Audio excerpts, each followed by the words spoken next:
Oh no! Is Ezra Miller unwittingly sabotaging the new DCEU before it even gets off the ground? Well, this is the theory. Here we are at Cosmic Book News. This is basically Cosmic Book News parroting what Grace Randolph is saying now. The delays in the DC films had been announced, and there were different theories as to why. And with The Flash being this reboot movie, it made sense that it would be the earliest one to come out. It was supposed to come out this November. Now it's pushed into June of next year. And all that would fall into place as they want to bring in this Michael Keaton as Batman in their new DCEU, and most notably in Batgirl. I don't know what the release date of Batgirl is now, because this is, I mean, I imagine it'd have to be pushed well into next year for the new release date for The Flash. But we'll find out some extra little tidbits that I hadn't heard of until now and all of this. So, of course, Ezra got in trouble again, got in a bar fight, harassed and assaulted some people over karaoke and darts. Who knows? So the guy's got problems. I suspected it was drug abuse. It appears to be a little bit more than that. Perhaps he was self-medicating his emotional and mental disorders or problems, what have you, and that appears to be the case. So Grace Randolph, who goes in and goes at length saying, we shouldn't talk about his problems. I can't get into it. It's uncomfortable. But mental illness is what he's dealing with, so you're just pretty much said what it is. Maybe not in specifics, but nevertheless. And she goes on about that the Flash film deals with mental illness in it. He was hitting hitting hard at too close to home for Ezra or what have you. So anyway, she went in on this, that Ezra being a problem on the set was one of the big problems that caused the delays. There'd been other theories that originally, and this goes way back when this movie was, off and running, that Ben Affleck's Batman would be killed off in the film. And then, well, they decided to shoot another scene where he isn't. Perhaps he's just erased from reality, or he's off in a pocket universe, something along those lines. And that's how they would go forward with these other films like Batgirl that would have Michael Keaton as Batman. Still have J.K. Simmons as Commissioner Gordon, but it's like this merged version of the two universes, So, okay, but, Batgirl would have to wait till The Flash is over so that you have an understanding of the circumstances. The other rumor comes in with Aquaman. So Aquaman 2 is like, hey, why was that pushed back, and people say, well, it's got to be all about Amber Heard and all the troubles they're having with her and that really scandalous crap, emphasis on crap. What a mess. And so the idea was that, they're doing some reshoots and cutting her scenes out or greatly limiting them as they originally were to move on beyond Amber. But it turns out, apparently, there was supposed to be this scene in the movie between Michael Keaton and Aquaman, where he appears to him as Bruce Wayne, and it's like, well, how can that happen if the Aquaman film comes out before The Flash? So there's the problem. So they had to, cut the scene out and, shoot around that and what have you. If that was the reason, then I'm wondering, there's got to be some business with Amber Heard. That sounds way worse.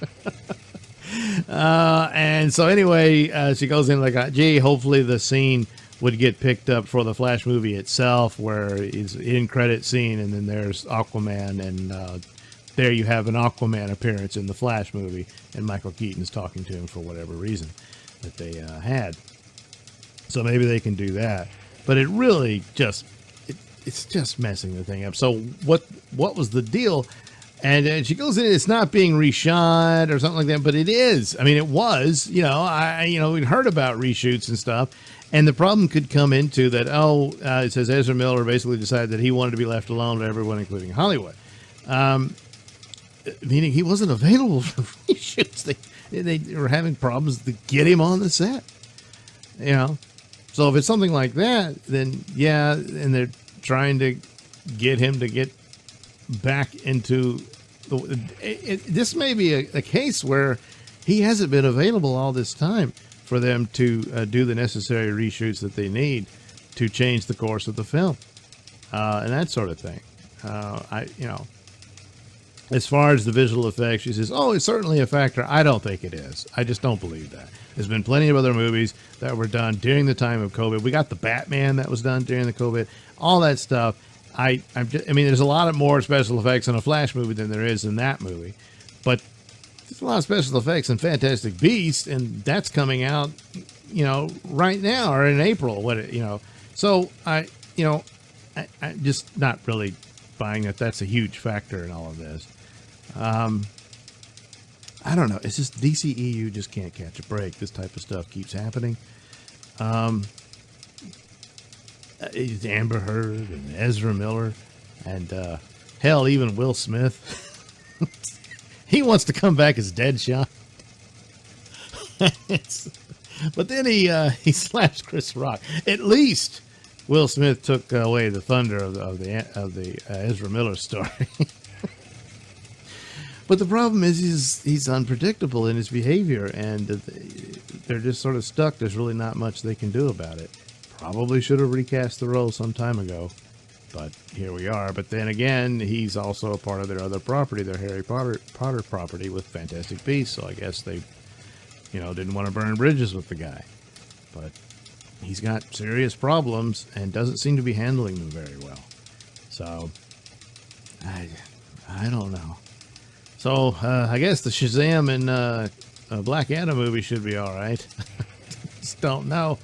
But it's one of these things like it's just shenanigans with Ezra Miller, and that's what derailed the whole thing, because it's all, hinged on his movie rebooting the DCEU so the films can go forward with their nods to that and where they want to go with it.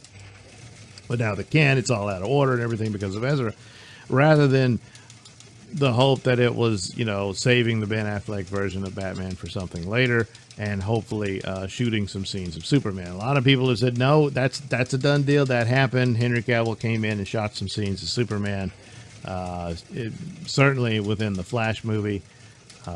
So hopefully that's true also. But they got a problem with Ezra, and it's sad for his own condition and whatever this is and whatever's happening to him. But some of the casting choices that Zack Snyder made were pretty good, spot on. You got Cavill and Gal Gadot and all that. But Ezra has got to be one of his worst. I don't know anything with the Harry Potter stuff. Maybe he's brilliant in that. But of all the people that have played the Flash, he's the furthest from the character I've ever seen, just in personality and all that. Now, granted, the performance in the theatrical Justice League was terrible, but that's not really on him. That was the Joss Whedon under Warner Brothers orders to make it a comedy. He did sort of okay under Zack Snyder's leadership, but I don't know. It's just not the Flash, And then it's compounded by all this trouble that he's in. So DCEU just can't catch a break. So I guess the best to hope for is Shazam, which will be coming out soon, at least this year anyway, and then Black Adam, which is another one that got delayed. Yes, I forgot about that. That got delayed too, so I'm wondering if it had something in it Flash-oriented, that was connected to what happened in the Flash anyway, and not necessarily the Flash himself would show up, but maybe so. There's also a rumor that Wonder Woman will appear in the Shazam film, so I don't know if that's supposed to be pre-Flashpoint or post-Flashpoint or whatever. What a mess. Well, guess we'll see what happens, but it looks like the biggest loser here is the Flash movie itself, and then poor Batgirl. couldn't just do a Batgirl movie. It had to be all compounded with all this stuff. So, I don't know. Anyway, we'll just have to wait and see.